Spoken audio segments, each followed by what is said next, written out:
everybody, my name is Mars, you can call me MG if you would like, and welcome to the first of my magical readathon vlogs for this semester, I guess we can call it. If you don't know what I'm talking about, there'll be links down in the description to G's channel. She is the one who started the magical readathon and put this whole big thing together. It's kind of insane how much work she's put into this, but it's fantastic. I will also leave my TBR video down below because there are several books that I am going to be reading for this readathon. And the general setup basically is that attending a magic school, my character has 4 different classes to attend, and I decided to do a different vlog for each class. And there will be 3 books in each of these vlogs because there are 3 levels to the class. I hope that makes sense. If not, go watch other videos where I or G explains this way better. But this first vlog is going to be for the class of Restoration, which is all about like healing magic and like mending stuff, all that jazz.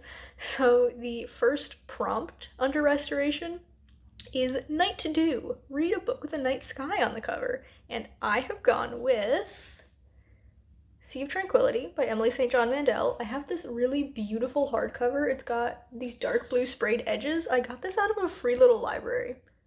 Little Free Library. I think it's Little Free Library. I always get that wrong all the time. But I didn't pay anything for this book, and I'm very happy about that. I'm really excited to get into this because I have never read from this author before, but I've heard nothing but great things. And I know this is sci-fi and takes place starting in like the 1900s, but then ends like hundreds of years in the future on a colony on the moon or something along those lines. I really don't know a lot of details, and I'm happy about that because I wanted to go in mostly blind into this book. But yeah, I'm excited. I'm gonna crack into it. It's not super long. If I could flip to the end. That's the acknowledgements. It's 255 pages, so not long at all. I might be able to read the whole thing today, which finishing a book on the first day of the readathon, that would be such an accomplishment. But yes, I believe G is actually streaming right now, so I might hop in on those reading sprints to crack into this book and see how far I can get, and I will update you guys at some point, I guess. I will see you then.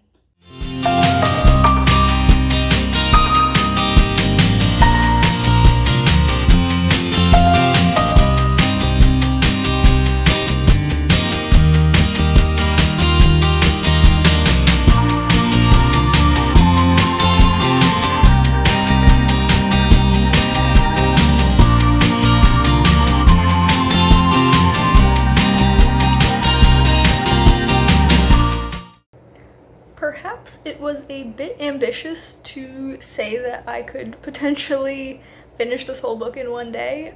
It is 5:15 and I'm only 100 pages in. I say only, I know a lot of people might think that's a lot of pages. For my personal reading habits, it's not a lot, but I did a lot of writing stuff today, like kind of nitpicky detailing for a writing project that I've got going on right now. And I also took a nap. I've just been so tired today, and that coupled with the fact that this is not an easy book to read means I've been reading a lot slower than usual. But 100 pages in, I figured I would come give you an update, especially because I will be streaming at 6, and when I'm streaming, the big computer puts out a lot of heat and the fans go really loud, and so I don't love updating when I'm streaming. I mean, right now I have the ceiling fan going and you can probably hear that in the background, but with my computer going, it would just be too much background noise. So I'm updating you now. This is a very weird book. I will open up to the table of contents. So we have 8 sections, and I've read the first 3. So we have Remittance, which takes place in 1912, and that follows, I don't remember his name anymore, Edwin. And he has been kicked out of England by his family for saying some stuff at dinner. It's this whole thing, but he's currently wandering Canada trying to figure out the meaning of life or something like that. Then the second section is called Morella and Vincent, which takes place in 2020. and we follow Morella, and she is like trying to come into contact with her friend Vincent from the past. Vincent is a woman, but then she finds out that Vincent died when Morella goes to see this like art piece put on by Vincent's brother, who's like a music composer, this whole thing. And then there's the last book tour on Earth, which takes place in 2203, and we follow Olive, who wrote a book that's being made into a movie, and she's from this colony on the moon, but she's like touring Earth with this book that she wrote because it's being turned into a movie. And there's like little connections between them, specifically this like weird blip in time and space that involves like violin music and stuff that Edwin experiences, and then one of the things that Vincent's brother shows at this exhibition that he's got going on is a video of Vincent experiencing something like that, and then right at the end of this last section there's like a hint that Olive experienced this at one of this whatever location on the moon colony. It's so weird and so hard to explain. There's also this guy Gaspari, I think is how his name is supposed to be pronounced, who like keeps showing up and is like potentially a time traveler, but that's also the name of the main character in Olive's book, which is about a pandemic. I did not expect a pandemic book out of this. So this came out in 2022. But like I said, the second section, Morella and Vincent, takes place in 2020. So we get one mention of COVID, which it takes place in January 2020. So it's like when people aren't really worried about COVID at that point. But that's where we get the first hint that Gaspari is a time traveler because he says some stuff. I don't know. But then in the moon colony section, Olive's book is about a fictional pandemic, but she like talks about pandemics while she's on this book tour, and there's also like this disease in Australia and New Zealand that's spreading that people are worried about. So like that stuff I don't really like. I would not want to read a book willingly about a pandemic. If I had known that going into this, I would have been a little bit more wary about it, but we're in it now. The next section is called Bad Chickens, and it takes place in 2401, but then it like loops backwards, and we go back to the last book tour on Earth in 2203, and we go back to Morella and Vincent, and it says file corruption, so I guess I don't know what year that takes place in. And then it goes back to Remittance, which is the story about Edwin, and it says 1918, 1990, 2008. So I'm assuming there's some time traveling. And then the last section doesn't have a year associated with it. It just says anomaly. So I'm very confused. I'm like following what's going on. I'm just not seeing yet how it's all coming together. I'm very much intrigued despite my apprehensions. So I'm going to obviously keep reading tonight. I am going to do some journaling stuff during the first part of my sprints. But then after that, I'm probably just going to spend the entire rest of my evening reading. I don't think I'm going to finish this book. I might, who knows. At the very least, I will be finishing it tomorrow. So I might come back to you tonight if I don't finish it. I might wait until I finish it. I'm not really sure. But either way, I will see you with more thoughts on this book at some point in the future.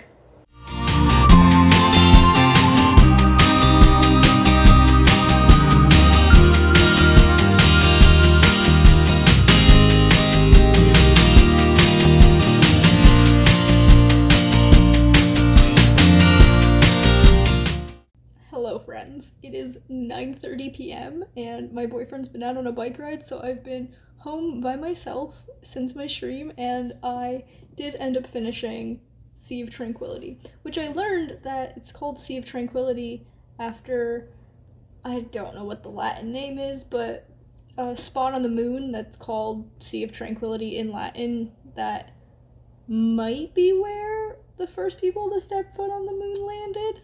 I might be making that detail up, but it's like a spot on the moon, which makes sense because this deals with people who live on moon colonies and everything. Objectively, I can see why this is like so beloved, and it's like objectively so interesting and intricate. Subjectively, I think it's beyond me. There are like some moments where I'm like, these bits don't make sense, and I don't know if it's because I'm not smart enough to understand what's going on, or if it's because there's really like an error in threading all of these things together, you know? So it's basically the time travel and the anomaly where all of these different moments in time across 500 years come together for like a split second, and then you like meet characters who have to do with that moment, and then you meet Gaspari, who's kind of the main character, I guess, and then you go back to these other times again and see how they all come together, and like it's wild. I'm gonna have to think on what I'm gonna give this because I truly don't know how I feel about it. It was interesting and well crafted, but did I enjoy it? I'm not sure. I might try and convince my boyfriend to read this because it reminds me a little bit of Tommy Galaxy, which I read at the beginning of last month because it's one of my boyfriend's. Okay, he likes the anime, and then he read half of the book that the anime is based on and never finished it. But he really likes that, and it's a story about parallel times, which isn't the same as this, but it's like same vibes, I guess. He doesn't read a ton, so I don't know if he'll ever actually get to this, but at the very least I'm going to be like, hey, you might like this book, so maybe he'll pick it up. Yeah. That is that. So I guess I've finished my first book. Go me. I am super tired, so I'm probably just gonna watch a bunch of YouTube until my boyfriend gets home and then go to sleep. I will see you tomorrow morning with information on the next book I'm going to read because I do remember what book comes next in this vlog. I don't remember what the prompt is. Actually, I do actually remember what the prompt is, so I can give you the lowdown now on what I will be reading. So the next book I'm going to read is actually an ebook, so I'll put the cover up here. But the second prompt for restoration, it's called like Dangerous Plants or something like that, but the prompt itself is a book with a poisonous plant on the cover in the title. So I will be reading Hemlock Island by Kelly Armstrong. I have read from Kelly Armstrong before. I think it's called The Calling or something along those lines. It's the and then an ing verb, and the whole series follows that convention. It's like Darkest Powers or something. Someone just beeped outside. And it's a book with like warlocks, I think, and maybe a vampire. I don't know. I read them when I was like in middle school or high school, so 10 to 15 years ago. But I did enjoy them, so I'm hoping that I enjoy this other book by Kelly Armstrong, but this is a horror thriller, maybe? Something along those lines. I know it has an isolated setting, which I love isolated settings. And beyond that, absolutely nothing. I have no idea what this book is, so I will be picking that up tomorrow. It's another short one. I think it's only like 300 something pages, so longer than Sea of Tranquility, but not a long book by any means, and plus I'll be reading it as an ebook, and for some reason ebooks go really fast for me if I'm like getting into it. At first it's like slow going, but if I read for a little while I get into this like state where I'm just going through all the pages so fast.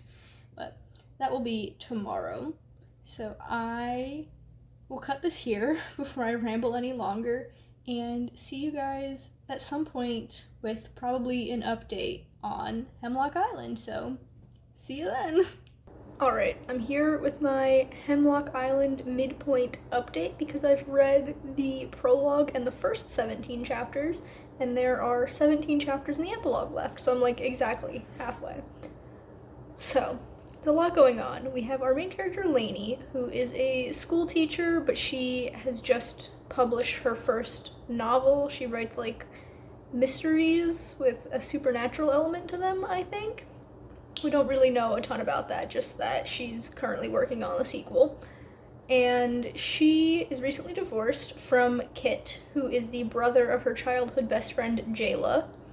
And she's also the guardian to Madison, her 16-year-old niece, because her sister passed away, and so she now has this teenager to take care of. She's in her 30s, I think all the adults are in their early 30s. And in the divorce from her husband, she got to keep this island home called Hemlock House because it's on Hemlock Island, hence the name of the book, and she can't like keep up with the payments and everything, so she rents it out even though she hates other people like being in her space and like destroying her stuff and all this stuff. She's got anxiety about it. So she gets a call one day that there's like blood in this closet and like scratches, so she and her niece head over to the island only to find Kit and Jayla also there because Madison had called Kit. And then people who also show up are Sadie, who was part of the same friend group as Lainey and Jayla. I'm sorry if you can hear my boyfriend sneezing in the background. And Sadie's brother Garrett.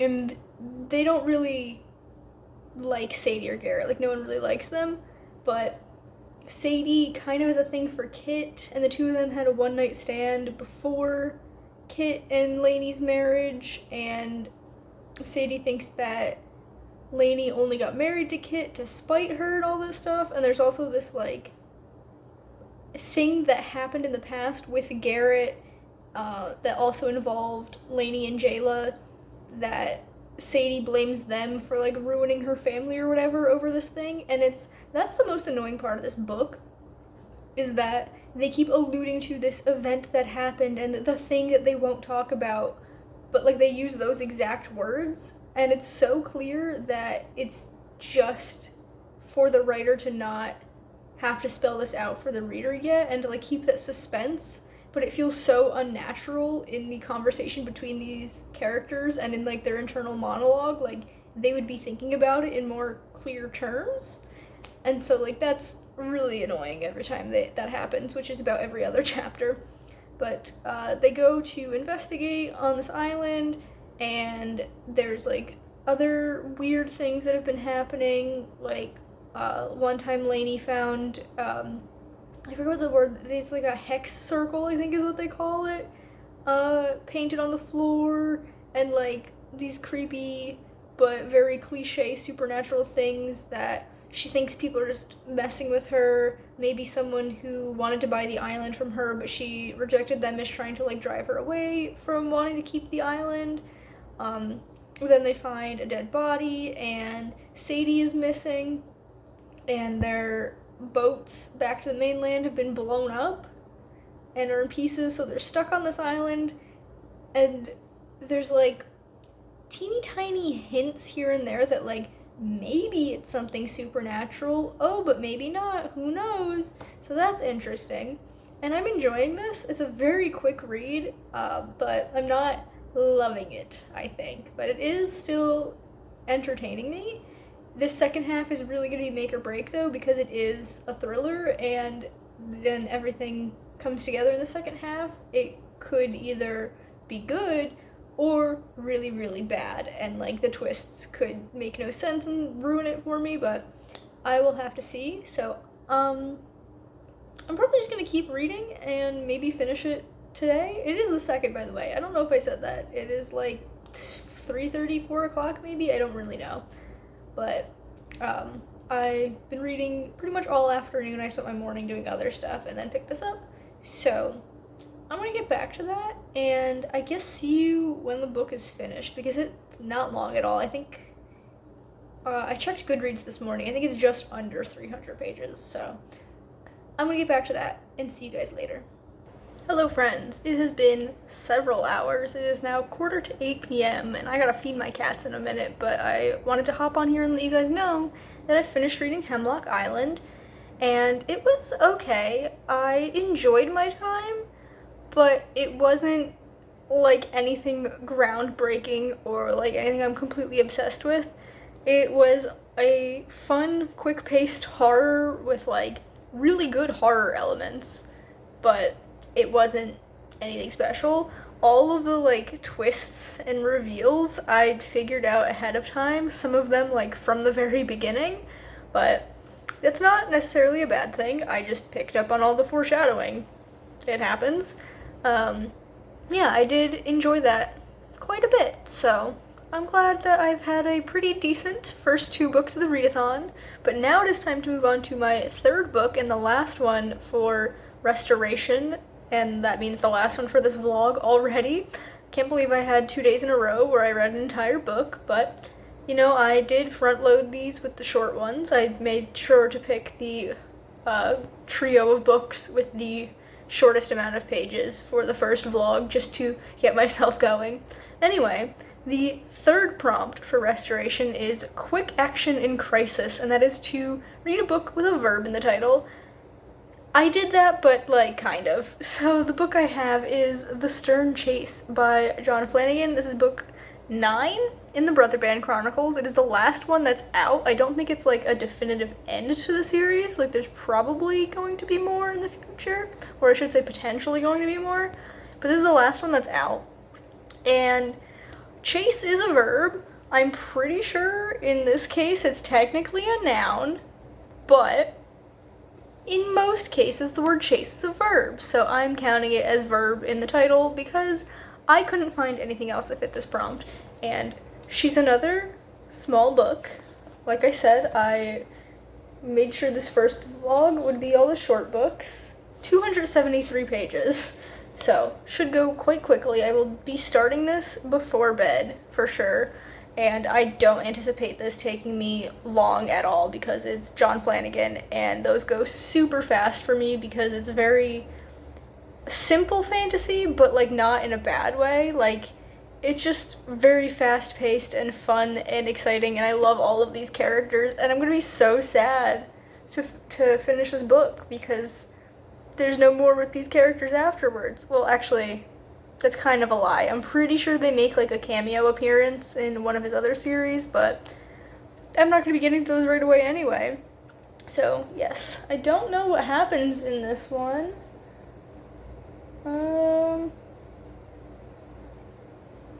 Yeah, the blurb doesn't give me any specifics. It's just the same characters we've had for the past 8 books going on another adventure, so a fun time. But I am gonna go feed my cats now, like I said I have to do, and probably feed myself a little bit, and then do my journal spread for Hemlock Island, because I do a spread for each book that I finish, and then we'll see where the night takes me. I will probably not update you guys tonight, but almost definitely tomorrow at some point I will have an update on this book for you, so I'll see you guys then.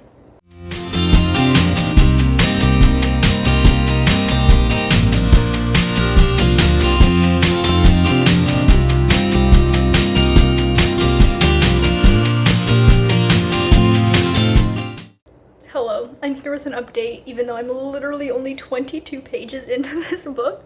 So I read the first, was it 2 or 3 chapters? 3 chapters last night, and now I'm procrastinating doing a scary task, so I'm like, reading, perfect.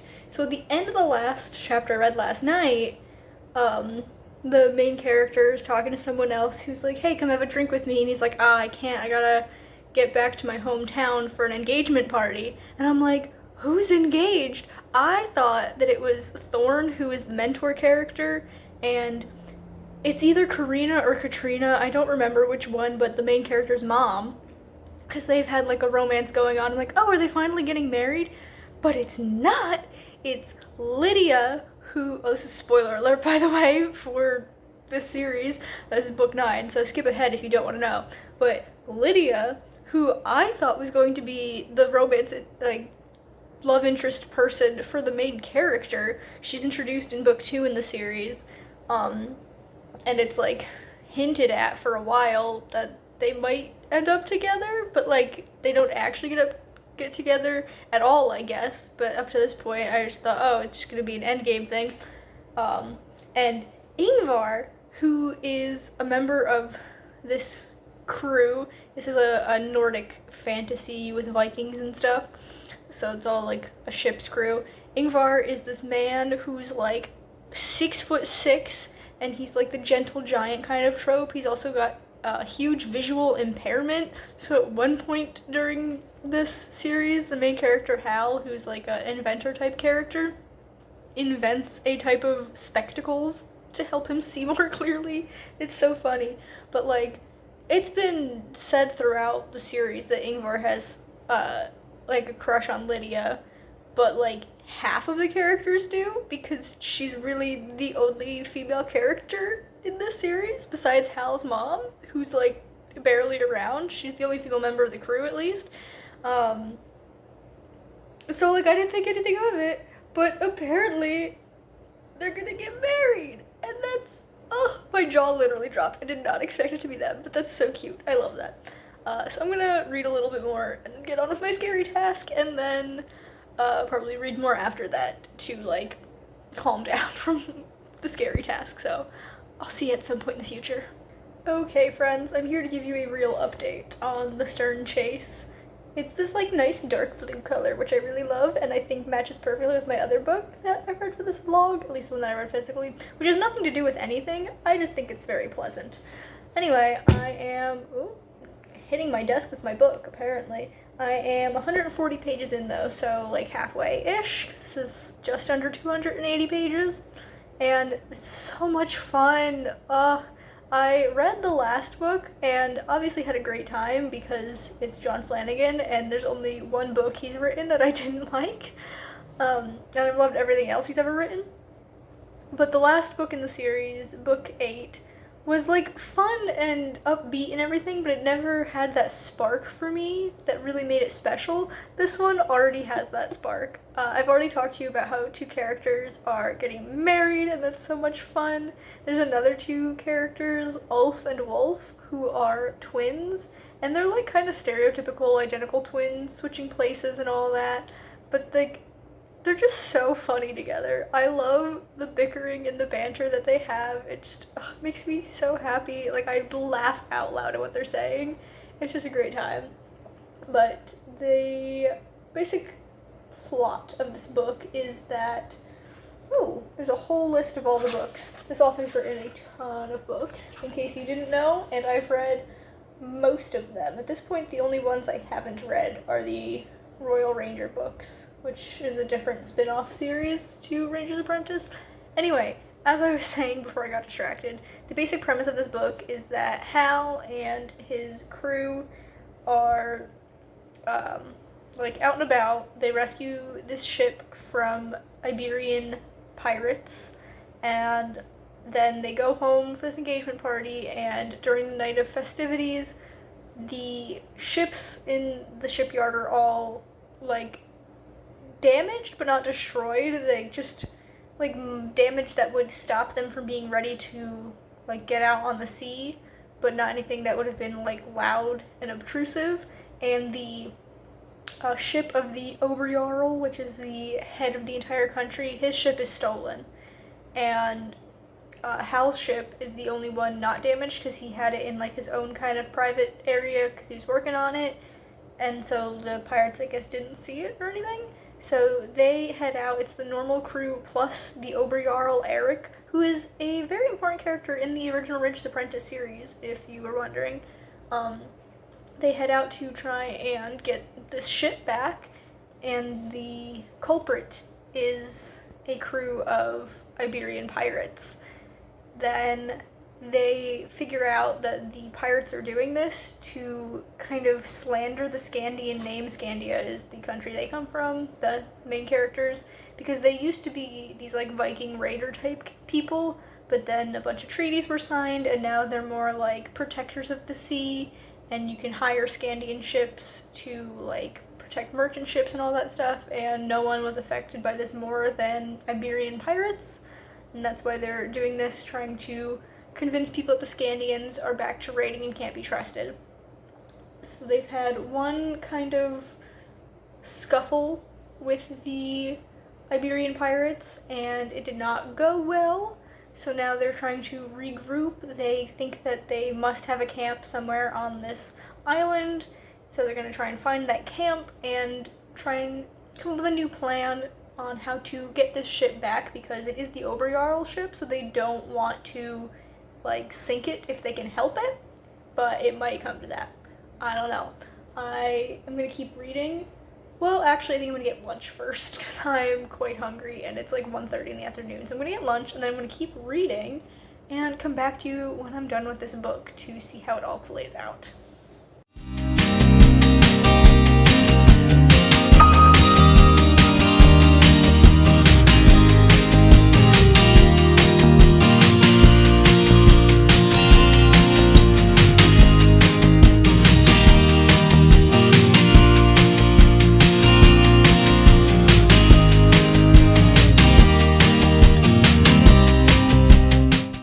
Okay friends, it is just before 4 p.m. and I'm here to tell you that I have finished reading The Stern Chase. I forgot the title of the book for a second there.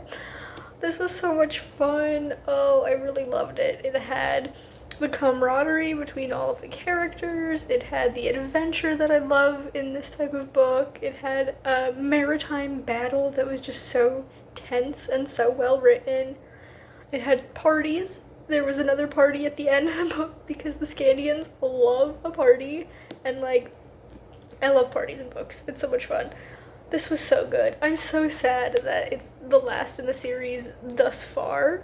It might have more in the future, but as for how things are now, it's the last in the series. It came out in, I want to say 2022. Let me find the copyright page. Yeah, this came out in 2022. The author is still writing stuff in this world. There's this series, and then the Ranger's Apprentice sequel series called The Royal Ranger. I think a book just came out in that series this year. I'm not sure. I haven't actually read that series, just the first book.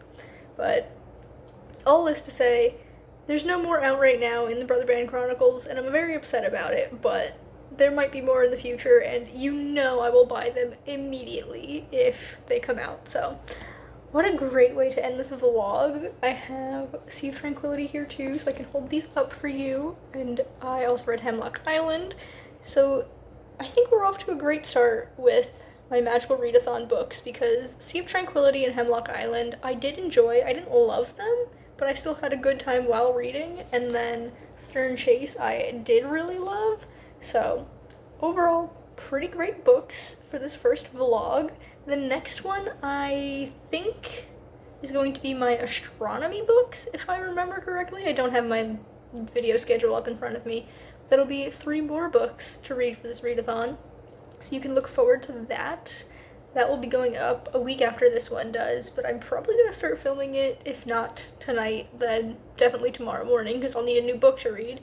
But that is for a later video. For now, we've come to the end of this one, so if you enjoyed it, be sure to give it a big thumbs up. You can subscribe to my channel for more content, and I will see you guys in the next one. Bye everyone.